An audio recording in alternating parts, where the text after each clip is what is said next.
Que negócio é esse, Sebrae? Que negócio é esse, Sebrae? Que negócio é esse, Sebrae? Que negócio é esse, Sebrae?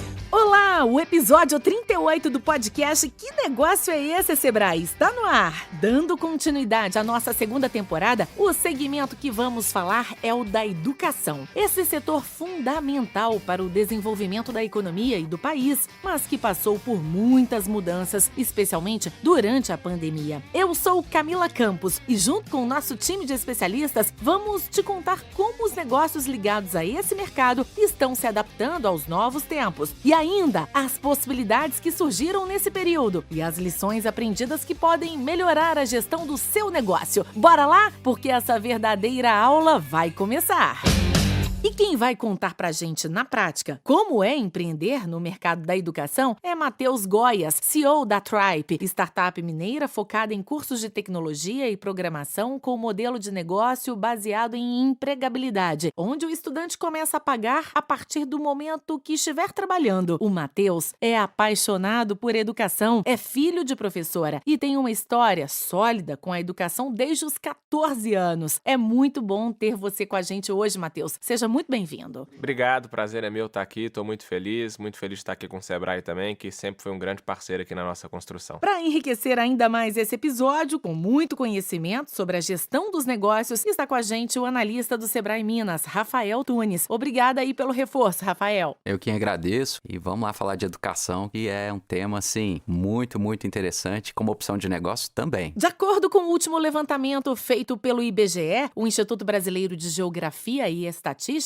entre 2013 e 2017, o número de empresas ativas no mercado de educação saltou de 1,3 milhão para quase 1,8 milhão, registrando uma alta de 37,5%, colocando a educação no topo dos segmentos que mais cresceram em número de empresas naquele período. Até o início do segundo semestre de 2021, segundo dados da Receita Federal, existiam no Brasil cerca de 84 mil pequenos negócios optantes pelo Simples Nacional e ligados a esse mercado como escolas, faculdades, universidades, creches, ensino à distância, assessoria e consultorias, ensino de línguas e pré-vestibulares. Um mercado de extrema importância para o país, mas que sofreu muito com a chegada da pandemia. Matheus, conta pra gente um pouco desse seu amor pela educação e como foi sua trajetória empreendedora nesse mercado. Olha, eu sou de Belo Horizonte, né? Tenho 30 anos. Minha bisavó é analfabeta, minha avó era empregada doméstica, salgadeira, minha mãe é professora e eu sou empreendedor de tecnologia com educação. Isso só é possível porque a educação existiu para me dar essa quantidade enorme de oportunidades que eu tive no decorrer da minha vida. Então, é muito difícil de desassociar a minha trajetória de educação, porque eu cheguei onde eu cheguei, porque eu tive, obviamente, muita oportunidade, muita sorte, mas eu também fui muito bem educado e sempre a educação foi algo muito relevante dentro da minha casa, pelo fato da minha mãe ser professora aqui da rede estadual de Minas Gerais. Aos 3 anos, ela me levava para a escola, me pegava na escola e me levava para as escolas que ela trabalhava na parte da tarde e na parte da noite. Então, dos 3 aos 14 anos, praticamente quase todos os dias, eu ficava o dia inteiro dentro de uma escola, seja como estudante, seja como acompanhando minha mãe e, obviamente, entendendo como que funcionava a sala dos professores, coordenação, cantina. Então, absolutamente tudo que existe dentro de uma escola eu conheço, porque eu me construí como pessoa dentro de uma escola. Aos 14 anos, eu ganhei uma bolsa para estudar no Colégio Santo Antônio, pelo fato também da minha mãe ser professora. Como era um colégio de nível socioeconômico e cultural um pouco mais elevado do que a gente tinha condições lá em casa, eu comecei a trabalhar dando aula particular aos 14 anos de matemática. E de lá até hoje, ou seja, 17 anos, trabalhando exclusivamente com educação, primeiro como professor de aulas particulares. Junto com os meus amigos de Colégio Santo Antônio, a gente fundou uma escolinha de tutoria na região da Savassi, em Belo Horizonte. Depois, em 2012, a gente fundou nossa primeira startup, chamada EpiProva, para apoiar pessoas no Brasil todo a se prepararem para o Enem. Inclusive, a gente recebeu um apoio grande do Sebrae Tech naquela época, então o Sebrae sempre aí se mostrando importante no apoio e desenvolvimento de novas tecnologias e de novos negócios. Tocamos esse negócio até 2017, quando ele foi incorporado no maior grupo de educação básica do Brasil, a Somos Educação. E em 2019 a gente funda a Tribe com um genuíno propósito de gerar oportunidade na vida das pessoas e ajudar nesse gargalo estrutural que o Brasil enfrenta de mão de obra qualificada para o desenvolvimento de novas tecnologias. Rafael, que tipo de dados o futuro empreendedor precisa ter em mãos para planejar um negócio e até mesmo para se aventurar nesse mercado educacional com mais segurança? O mercado mercado de educação e de serviços educacionais, ele é muito amplo. A gente está falando de realidades hoje presenciais e também à distância. Então, há um leque muito grande. Quem pretende empreender, acho que nesse lindo exemplo aqui da Tribe, né, tem que ter muito essa visão do mercado, né? Talvez passar por experiências que possam te dar essa visão e entender assim, agora que eu enxerguei no mercado uma oportunidade, que proposta de valor que eu posso realmente levar para que faça a diferença na vida das pessoas. Vou citar um exemplo do próprio Sebrae com a escola do Sebrae, que tem uma educação particular para ensino médio, mas também tem uma ação social muito relevante ali no NEG. Então, a gente pode dizer ali de uma experiência tanto para a instituição particular, mas tanto quanto uma ação social. Tem um mercado muito grande para quem pode pagar e tem um mercado muito grande para quem tem dificuldade de pagar, mas que um dia, né, no exemplo da Tribe também, pode vir a ajudar. Porque chegou lá, então você pode investir, né, nessa trajetória, naquela instituição, naquele processo que te ajudou. E curso, gente, é presencial ou online, hoje o que está valendo é o que o Ministério da Educação coloca, né? Então a gente tem ali na Lei de Diretrizes Básicas da Educação uma grande referência para quem quer começar uma instituição de ensino, onde além de você juntar aí a sua vivência, a sua leitura de mercado, vai juntar com essa leitura do que hoje tecnicamente, legalmente está sendo solicitado para você empreender nesse mercado. Agora há pouco, citamos algumas atividades desse segmento. Explica pra gente, Rafael, quais são as exigências para abrir uma empresa nesse segmento da educação? Se pensarmos em uma escola, por exemplo, é preciso de um responsável pedagógico, uma licença específica? Sim, você deve observar sempre o que diz a Lei de Diretrizes e Bases da Educação Nacional, né? Você vai precisar de requerimento da Secretaria de Educação, né? Pensando numa escola formal, é claro. O seu projeto político-pedagógico, que é o documento que você explicita essa proposta de valor e como que você vai operacionalizar a educação, para quem, em que tempo, em que meios, a parte do contrato social da instituição, o documento que descreve também o que os funcionários, né, ali daquela instituição vão fazer. Se for uma escola física, né, que for depender de prédio, a questão do imóvel, né, que tem que ser adaptado levando em conta metragem, quantidade de alunos dentro de 1 metro quadrado, espaços específicos para o professor ou espaço como uma biblioteca, declaração de idoneidade aí dos sócios desse grupo. Então, falando em linhas gerais, é claro, são os documentos principais aí para que você possa pensar em abrir uma escola formal. E aí, quando eu estou falando de escola formal, uma educação infantil, ou um fundamental 1 e 2, ou um ensino médio, ou um ensino médio técnico. O que também não fica muito diferente se você estiver pensando em abrir uma faculdade, universidade, ou pós-graduação, seja ela também presencial ou online. E tem algumas etapas que são importantes para todo novo empreendedor, que é basicamente a coleta de dados dos concorrentes. Como a Tribe vem fazendo isso, Matheus? Ou sua atenção é mais voltada para a demanda do mercado? Olha, quando a gente fala em educação, o que tem que ser observado, muito mais do que se observar a concorrência, é garantir que aquilo que se faz na perspectiva educacional é de qualidade. No nosso caso, o diferencial é muito simples. A pessoa estuda conosco com a opção de estudar o curso inteiro e só depois de conseguir trabalho e renda a partir de um patamar mínimo, realizar o pagamento. Ou seja, se a gente não tiver qualidade, muito provavelmente essas pessoas não vão conseguir trabalho, não vão conseguir renda e, consequentemente, não vão nos pagar. Então, a gente não tem nenhuma opção a não ser ofertar algo de altíssima qualidade. Então, todas as pessoas que estudam na Tribe sabem que aqui vão encontrar uma formação de altíssima qualidade, com gente séria, com gente comprometida em prestar um serviço que vai estar conectado com o mercado de trabalho, conectado com o que as empresas de tecnologia e as empresas que demandam profissionais de tecnologia precisam. Então, a forma como a gente vê competição é muito mais olhando para a garantia de que a gente oferta o melhor ensino de tecnologia que está presente no Brasil hoje. E a prova de que a gente acredita nisso é a gente ter coragem de ofertar esse tipo de pagamento. E qual que é a fatia desses alunos da Tribe que conseguem entrar no mercado de trabalho para pagar vocês depois? Hoje, 94% das pessoas que estudam conosco em até 90 dias já estão trabalhando com tecnologia diretamente.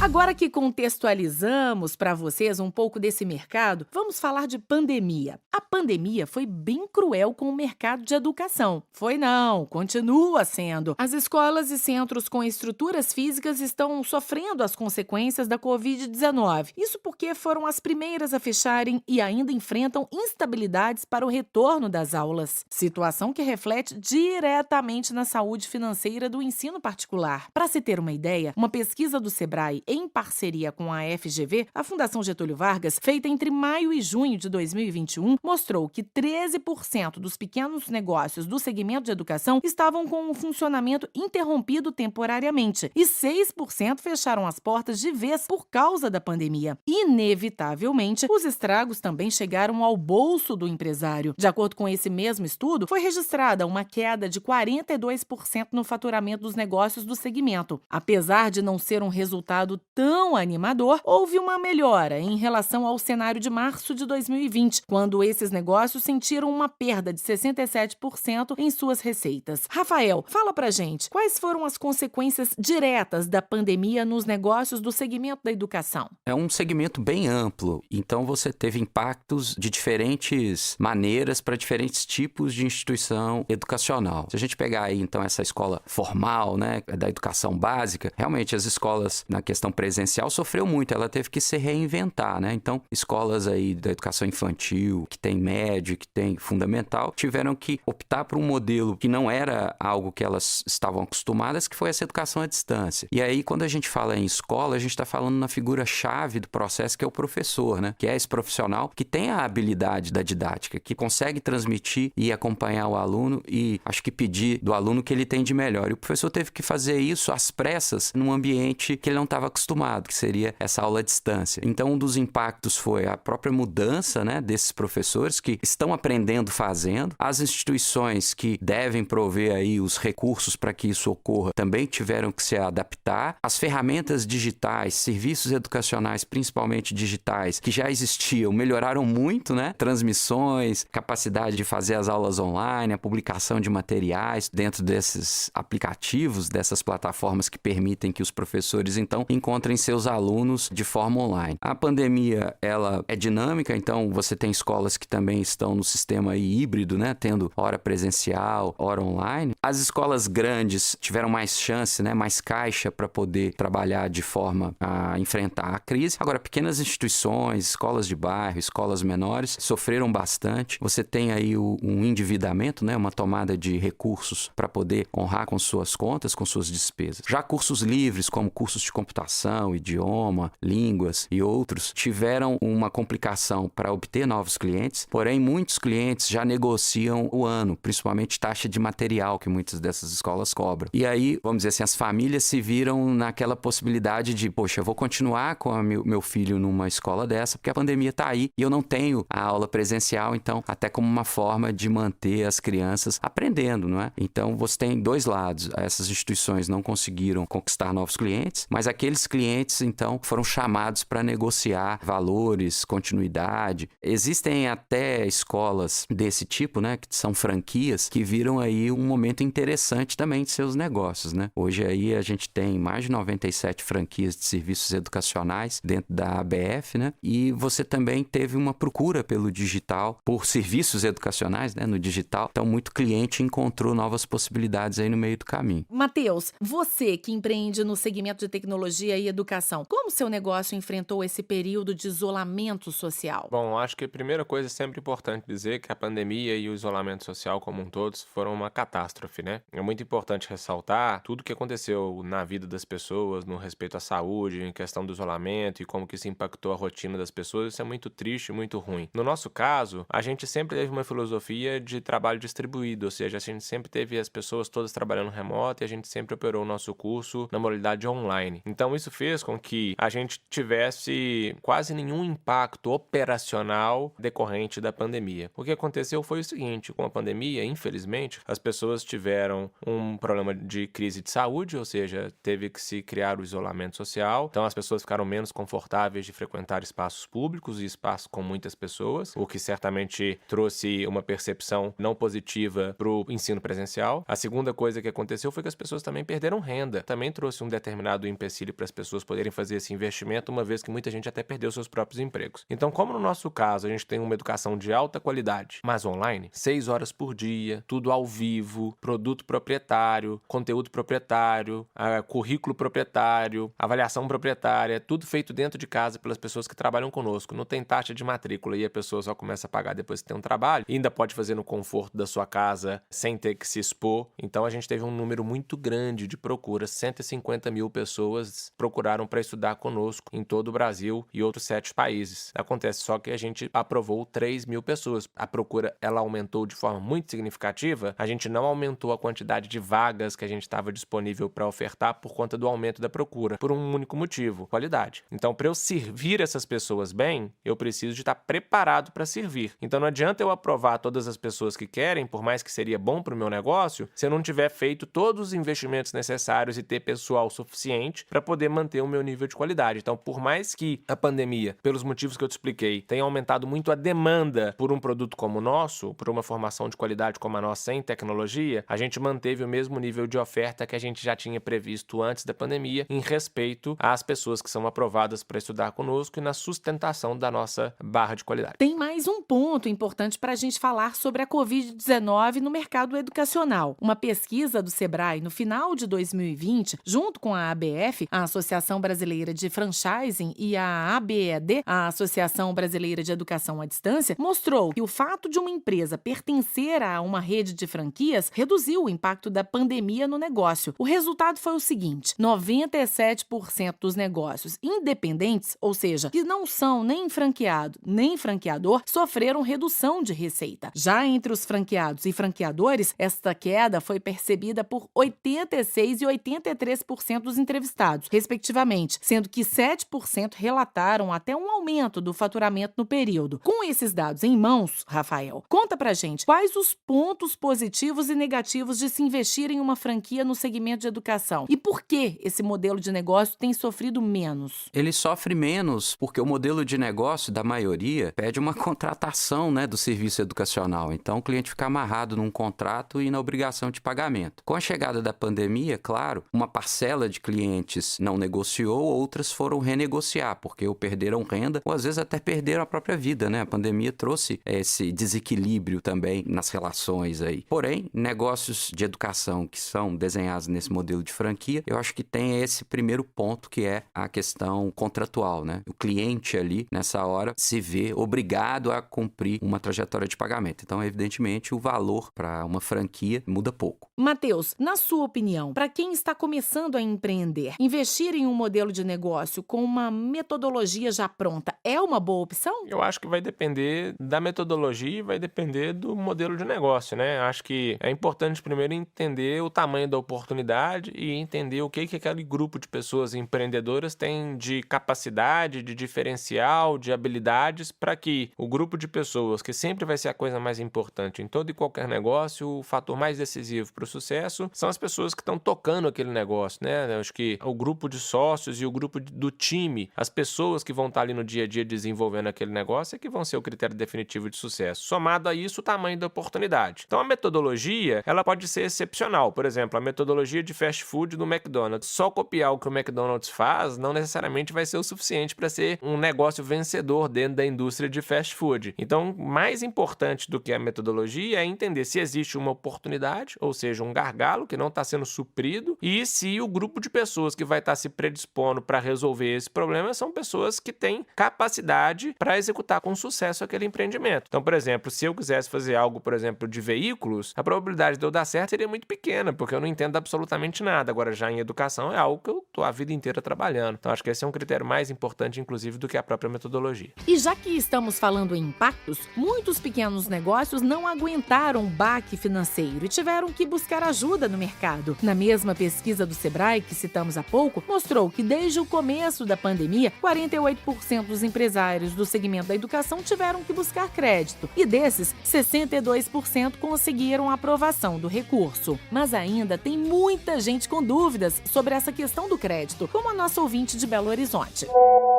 Meu nome é Juliana Fonseca, eu sou diretora e coordenadora do Clique Aconchego, Centro Lúdico para Bebês, aqui em Belo Horizonte. E eu gostaria de saber se o Sebrae tem informação de alguma linha de crédito específica para esse setor. A gente tem muita dificuldade, nessa área, assim, de conseguir linhas de crédito, de fomento, para pequenos empreendedores na área educacional.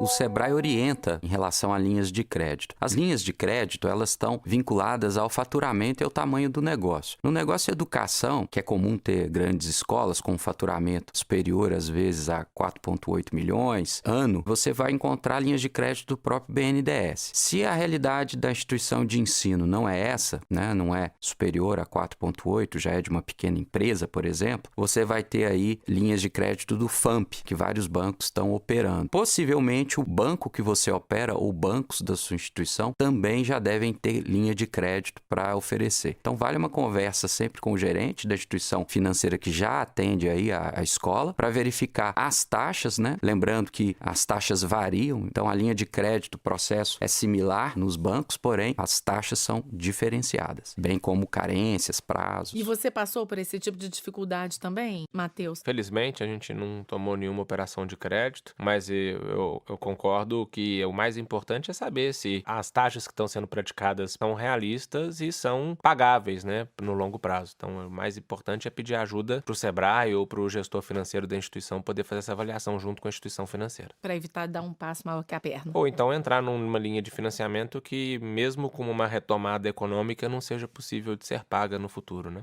A gente sabe que muitas dúvidas podem surgir na hora de empreender. Por isso, faça como a Juliana Fonseca e envie sua pergunta pra gente pelo direct do Instagram do Sebrae Minas. Sua dúvida poderá ser respondida por um time incrível de especialistas do Que Negócio é Esse, Sebrae? Em um dos nossos episódios.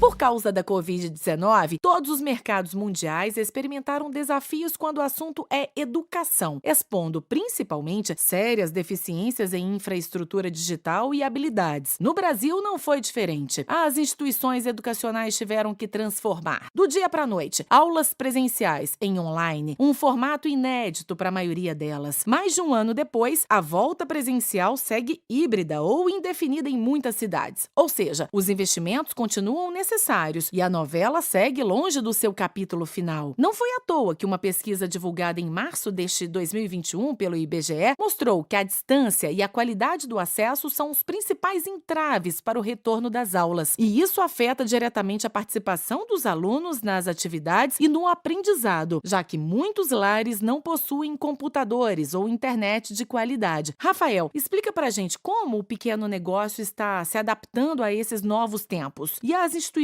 de ensino, mesmo as particulares, não estavam preparadas para esse ensino à distância? Dependendo do modelo de negócio, não estavam, porque o modelo era presencial. Então, a educação se dava pelo que a gente está acostumado, né? De encontrar as pessoas, atividades físicas, atividades presenciais em sala, com instrumentos, com materiais que são utilizados ali para a educação acontecer. Essa troca pessoal é muito importante. Até porque também a gente não está falando só de conteúdos técnicos, né? A gente está falando também de convívio social, né? Que é um aprendizado importante. Então, na pandemia, a gente suspende muito desse convívio social. Suspendeu por muito tempo, né? Então, há um impacto na educação, por exemplo, infantil, em que é muito importante essa proximidade. Então, as instituições não estavam preparadas e tiveram que se preparar. E com o carro andando. Então, elas tiveram que conhecer aí estruturas, ferramentas, métodos, novos fornecedores para conseguir fazer a entrega que era feita. E outras nem isso, não é? Se a gente pegar instituições que tratam de crianças muito pequenas ou até mesmo de bebês, essa operação no digital,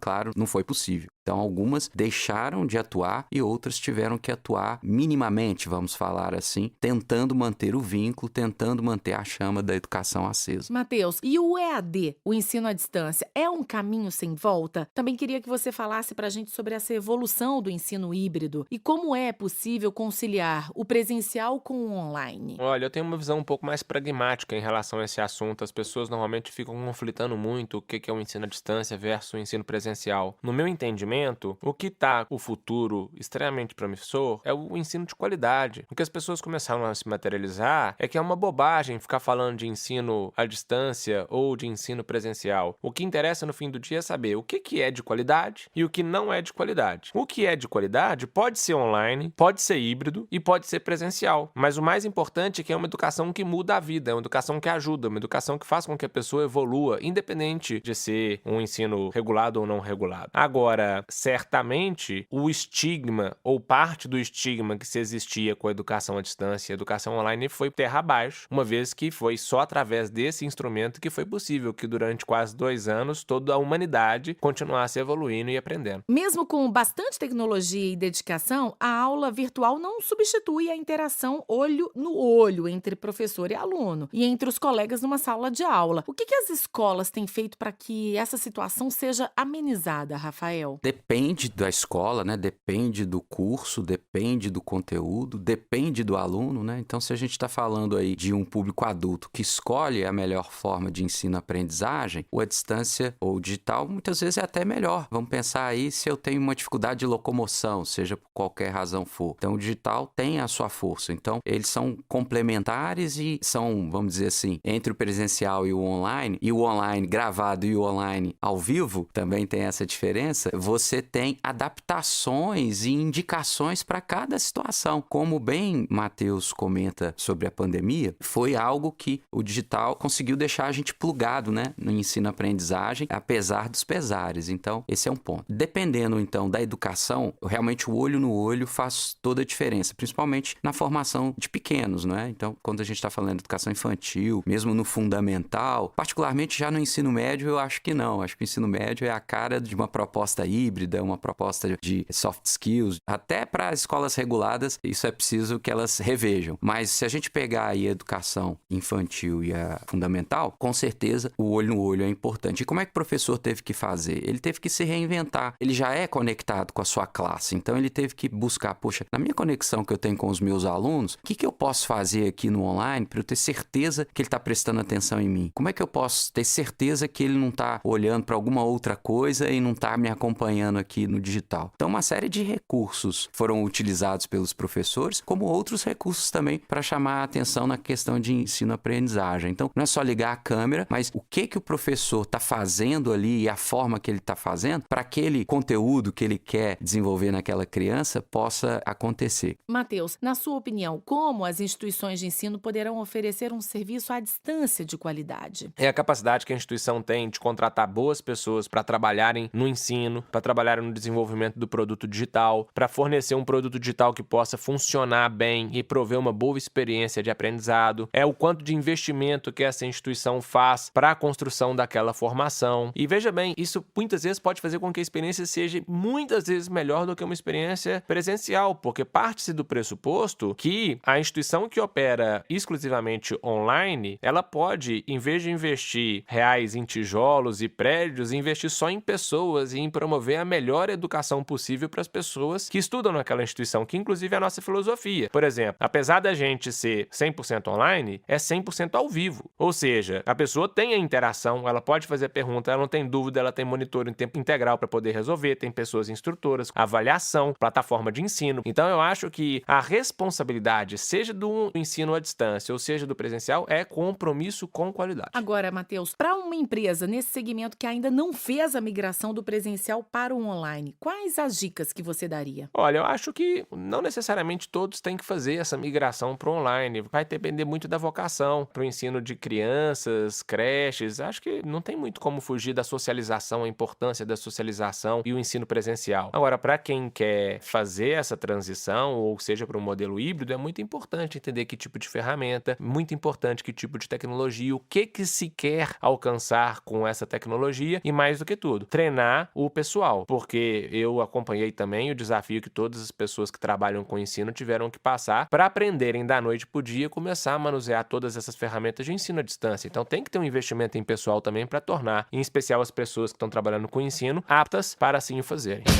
Pensando pelo lado positivo, a pandemia acabou acelerando o processo tecnológico e estimulando o mercado educacional a se incluir quase que obrigatoriamente no digital. E nessa evolução dos processos de inovação, ganham força as chamadas EdTechs, que por sinal estão a todo vapor e devem manter esse mesmo novo ritmo depois da pandemia. A Definanças.com fez uma pesquisa que mostrou o seguinte: as EdTechs devem alcançar uma taxa de crescimento de quase 20% por ano de 2021 a 2028, sendo que para o último ano o faturamento deve ficar em 285 bilhões de dólares. Matheus, explica pra gente um pouco mais do que são as EdTechs. Quais soluções elas oferecem, como elas operam? As EdTechs, no geral, são empresas de educação que utilizam como tecnologia uma melhoria da sua experiência, uma melhoria da sua distribuição e uma melhoria da forma como ela promove o ensino e na forma como que as pessoas aprendem. Mas nada mais é do que são empresas que utilizam tecnologia para prestar serviços educacionais. E quais desafios você vê para a Tripe e para o mercado de educação como um todo, Matheus? Eu acho que sempre qualquer empresa que trabalha com educação, seja EdTech, seja uma empresa tradicional de educação, o desafio é conciliar a qualidade com o crescimento. Quem trabalha com educação tem que ser sempre um compromisso genuíno de prestar um serviço de qualidade, porque está lidando com o futuro das pessoas. Então é importante que se tenha sempre uma atenção e um carinho muito especial por uma prestação de serviço humana, de qualidade, que olhe as pessoas que estão ali como estudantes e não só como clientes, e que elas têm uma vida, têm sonhos e têm objetivos para perseguir com o aprendizado que elas vão ter com a sua instituição. E quanto mais você cresce, é preciso fazer mais investimentos para manter e sustentar esse nível de qualidade. Então, sempre, na minha perspectiva, esse é o grande desafio das empresas de educação. A Tripe recebeu um recurso milionário esse ano. O que vem de novidade por aí e quais os próximos passos da empresa nesse mercado de educação? Nós pretendemos não só lançar outros cursos dentro da área de tecnologia, como desenvolvimento mobile, data science, front-end, back-end, como também, a partir de 2023, outras carreiras digitais, não necessariamente ligadas à tecnologia, mas para outras indústrias que crescem muito dentro do mundo digital. Rafael, para quem pensa em empreender nesse nicho das EdTechs, quais fatores decisivos para o sucesso do negócio? Bem, a EdTech precisa funcionar, acho que quase como o início de qualquer tipo de startup, né? Ter um time aí multidisciplinar, uma visão clara de mercado, uma proposta de valor interessante, testar esse modelo antes de ir para o mercado, tentar participar de processos de pré-aceleração para ver se a ideia ela vai criar mais maturidade, né? Mais robustez, não é? Para entender antes de começar, né? Falhar rápido para que no processo essa ideia de negócio em educação, no modelo tecnológico, possa escalar, possa chegar em várias pessoas. Então, esse é o primeiro ponto de atenção, né? Começar bem, começar certo, começar essa jornada participando aí dos ambientes de inovação e tecnologia e dos programas de pré-aceleração que existem pelo país.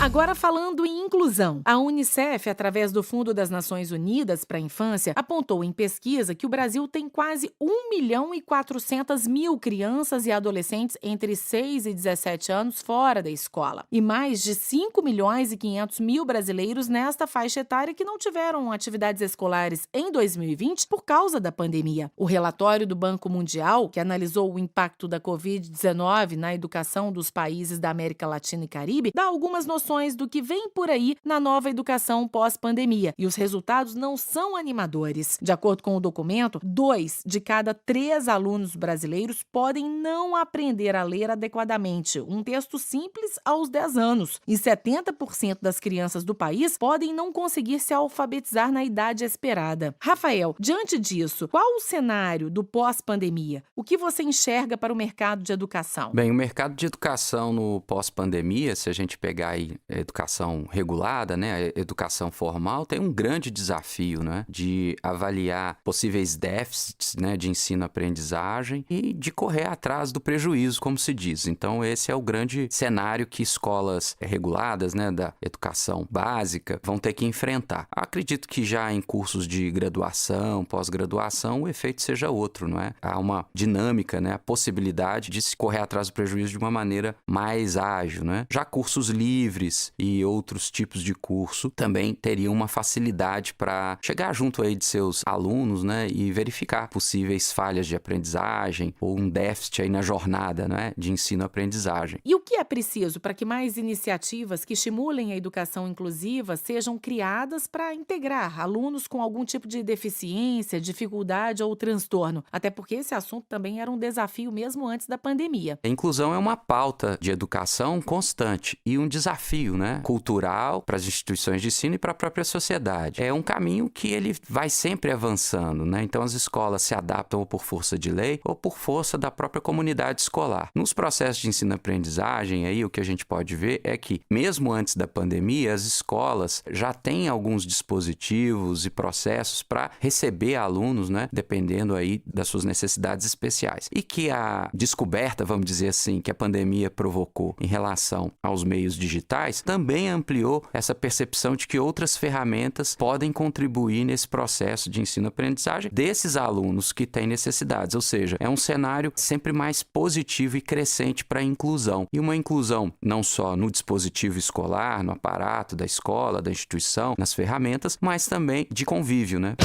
É isso aí, pessoal! Nesse episódio, você ficou por dentro do cenário do mercado de educação no Brasil, dos desafios e cuidados para começar e também para enxergar novas oportunidades. Agora é hora dos convidados deixarem seus recados. Matheus, diante de toda a sua experiência com a educação e também do cenário recente, qual deve ser o foco do empreendedor para se manter firme e até deslanchar no setor de educação? Olha, eu acho que compromisso com a qualidade, ter gente boa, alinhada com o propósito e ciente de quem trabalha com educação sempre trabalha por um propósito maior, que é gerar oportunidade na vida das pessoas. Tem muita indústria que dá para trabalhar só para ganhar dinheiro. A educação não é uma dessas indústrias. A educação tem que trabalhar por amor, tem que trabalhar por comprometimento e por vontade de ajudar as pessoas a perseguirem seus sonhos. Quem trabalha com educação, quem trabalha com saúde, tem que sempre entender que está lidando com a vida das pessoas naquela prestação de serviço e tem que ter um comprometimento muito firme em relação a esses pontos. Então, minha dica é: descubra se é realmente isso que você ama, corra atrás de encontrar boas pessoas para te ajudarem a fazer esse negócio e estude bem o mercado que você vai atuar, porque certamente tem oportunidades maiores e oportunidades menores dentro desse grande universo do mercado de educação. Sensacional! Obrigada por todo o apoio e experiência compartilhada. Matheus Goias, CEO da Thrive. Desejamos a você muito sucesso na sua caminhada empreendedora, na sua missão de educar. Obrigada. Eu que agradeço, muito obrigado, prazer estar aqui com vocês. Rafael, passando a bola para você agora. Além do planejamento e da atenção com a legislação e gestão, qual outro cuidado o empreendedor deve ter no começo para garantir o futuro do negócio nesse mercado da educação? A análise do mercado é sempre muito importante, não é? Principalmente de concorrência e de oportunidades. Se você está pensando numa escola tradicional aí, o que ela vai agregar? Cada cidade muda muito, né? A questão populacional, aquela faixa etária. Então, observar isso é importante nessa análise para você realmente oferecer algo que faça sentido naquela situação geográfica, pensando numa escola que vai ter aí uma atividade presencial.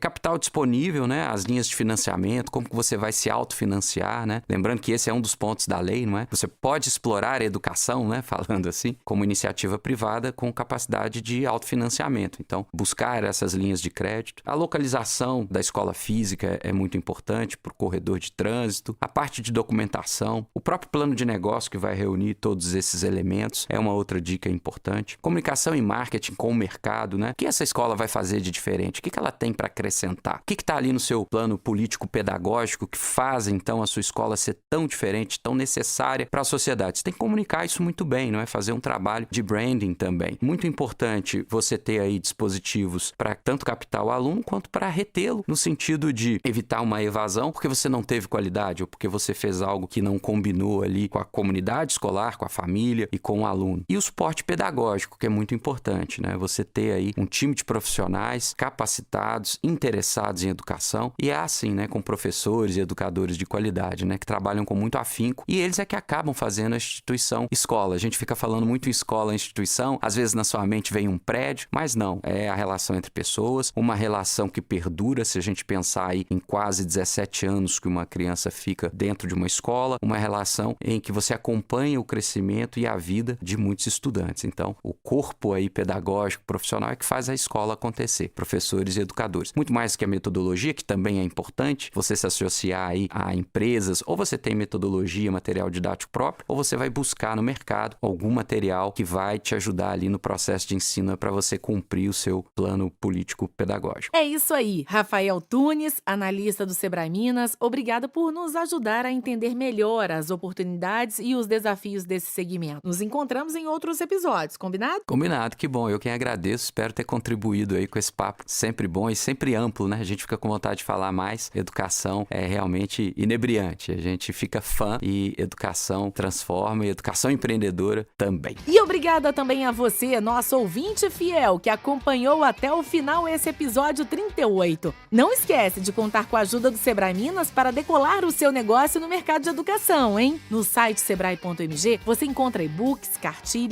e ferramentas para você entender tudo o que precisa para empreender nesse segmento. E o melhor, sem pagar nada. E atenção, você que quer empreender ou melhorar a gestão da sua empresa no mercado da moda. No próximo episódio, 39, nosso convidado é o estilista mineiro Renato Loureiro, destaque das passarelas do Brasil e do mundo. Não dá para perder, né? Então segue o canal do podcast Que Negócio é Esse, Sebrae? Na sua plataforma de áudio favorita e fique atento às novidades. Te encontro no próximo episódio. Até lá! Que negócio é esse, Sebrae? Que negócio é esse, Sebrae? Que negócio é esse, Sebrae? Que negócio é esse, Sebrae?